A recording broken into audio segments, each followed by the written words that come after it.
অসমৰ জ্বলন্ত সমস্যা বানপানী সমস্যা ৰোধ কৰিবলৈ চৰকাৰে লৈছে বিভিন্ন পদক্ষেপ।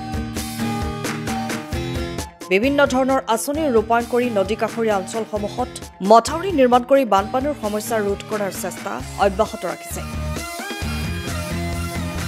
মৰিয়নি সমষ্টিৰ জাজি ৰাষ্ট্ৰীয় ঘাইপথৰ পৰা জাজিমুখলৈকে জাজি নৈ মথাউৰি পথৰ পকীকৰণৰ আধাৰশিলা স্থাপন কৰে মন্ত্ৰী পবিত্ৰ মাৰ্ঘেৰিটা আৰু মন্ত্ৰী পীযুষ হাজৰিকাই। প্ৰায় ২৪ মিলিমিটাৰ দৈৰ্ঘ্যৰ এই মথাউৰিটোৰ প্ৰায় ৪ কোটি টকাৰ ব্যয় সাপেক্ষে নিৰ্মাণ হ'বলগীয়া এই মথাউৰিটোৰ আধাৰশিলা স্থাপন কৰাৰ পিছত ২ নং কাৱৈমাৰী গোহাঁইগাঁও মধ্য ইংৰাজী বিদ্যালয়ৰ খেলপথাৰত অনুষ্ঠিত কৰা হয় এখনি মুকলি সভা।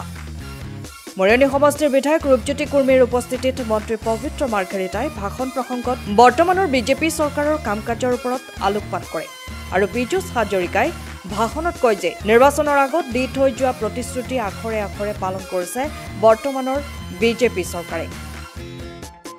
কথা দি কথা ৰখা মানুহ আমি। ইফালে ভাষণ প্ৰসংগত তীব্ৰ ভাষাৰে সমালোচনা কৰে যোৰহাট লোকসভাৰ সাংসদগৰাকীক।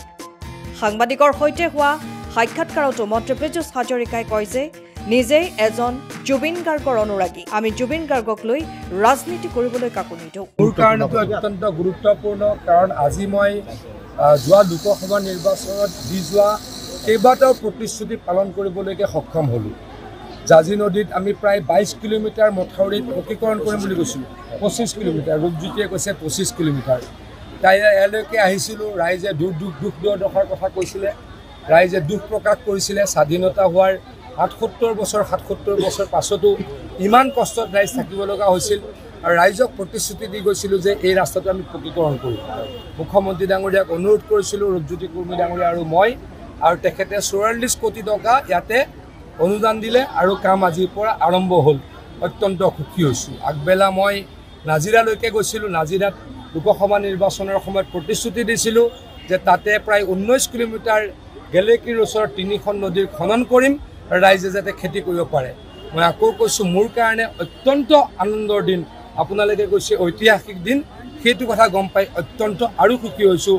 ৰাইজক দিয়া প্ৰতিশ্ৰুতি আৰু পালন কৰিম, ৰাইজক কথা দিছোঁ। মইতো তেখেতৰ এগৰাকী অত্যন্ত ডাঙৰ অনুৰাগী।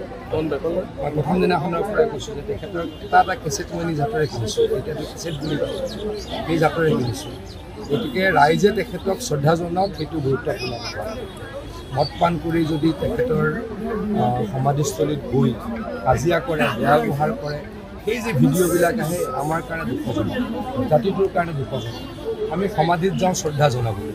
সমাধিত গৈ যদি ৰাজনৈতিক শ্লোগান দিওঁ, সমাধিত যদি কাৰোবাক গো বেগ দিওঁ, সমাধিত যদি গৈ মদ খাই কাজিয়া কৰোঁ, জাতিটোৰ কাৰণে কষ্টকৰ হ'ব। সেই কাম একো নকৰিবলৈ মই অনুৰোধ জনাইছোঁ, আহ্বান জনাইছোঁ। ব্যুৰ' ৰিপৰ্ট, টাইম অফ আছা। সময়ৰ খবৰ সময়ত পাবলৈ ফ'ল' কৰক টাইম অফ আছা।